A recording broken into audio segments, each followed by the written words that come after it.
We become what we repeatedly do, says Will Durant, summarizing Aristotle. What comes into our minds when we think about God is the most important thing about us, says A.W. Tozer. Until you make the unconscious conscious, it will direct your life and you will call it fate, says Carl Jung. The renewal of the mind is not the accumulation of truth, but the displacement of lies, says John Piper. Neurons that fire together, wire together. I like that one from Donald Hebb, neuroscientist. And God does not just forgive, he rewrites altogether. That's from an anonymous prison chaplain. Do you ever feel like your brain is running on Windows 95 in a world built for quantum level, kingdom level performance? Yeah, me too. Until God showed up with the ultimate operating system upgrade. No subscription fee, no reboot lag, and it actually fixes the bugs in the code. Most people assume they just need a few spiritual updates here and there, a little less anxiety, a bit more patience, maybe install a gratitude app, delete the X from 2011 app, but Scripture doesn't offer a patch to us. It offers a resurrection to us. So let's talk about your inner monologue. You know, that nonstop voice in your head, that voice that sounds like your ninth grade gym teacher, your most insecure moments in life, and a TikTok therapist all rolled into one horrible entity. Research says we have over 6,000 thoughts per day, and most of them, think about this, 6,000 thoughts a day, and most of them are anxious, repetitive, and completely useless. That voice isn't just background noise, it is your command line interface, the system beneath every reaction, every assumption. And before Christ, that system is corrupted. It's called Sin XP, running malware like Guilt Loop 3, Fearware, and People Pleaser Pro. You know the one. Romans 8:7 calls it hostile to God, is what the Bible calls it. Jung would say it's your unconscious becoming your master. Tozer would say your theology is steering who you are, your identity, everything about you, whether you know it or not. And now here comes James 1:21 like a divine uninstall prompt. Quote, receive with meekness the implanted word which is able to save your souls, unquote. This is not motivational fluff, folks. This is a supernatural overwrite.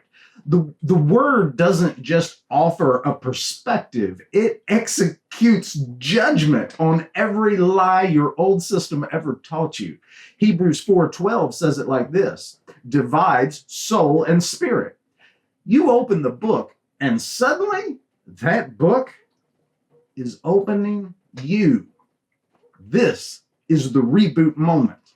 Romans 12:2 doesn't say clean up your interface, clean up your act. It says be transformed by the renewing of your mind, unquote.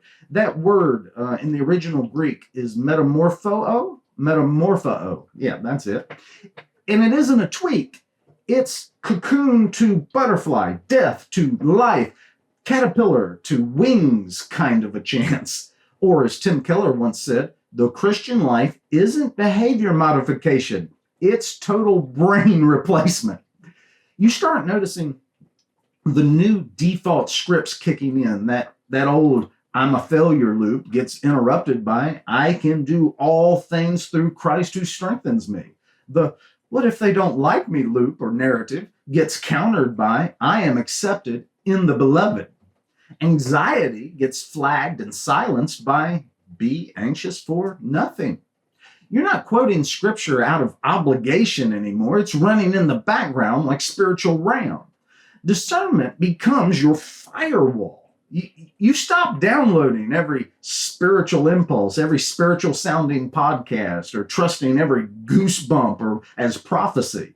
2 Corinthians 10:5 becomes your default setting. Take every thought captive to obey Christ. One youth pastor told me, I used to believe every emotion was a prophecy. Now I test the spirits, especially my own, unquote. Because the word is no longer just a verse bank. It becomes your world view, your lens through which you view everything, your lock screen. And let's be clear, this is not just therapy. We got enough therapy. This is not therapy. This is theological transformation. Emotional management can help you breathe. Scripture resurrection will help you live.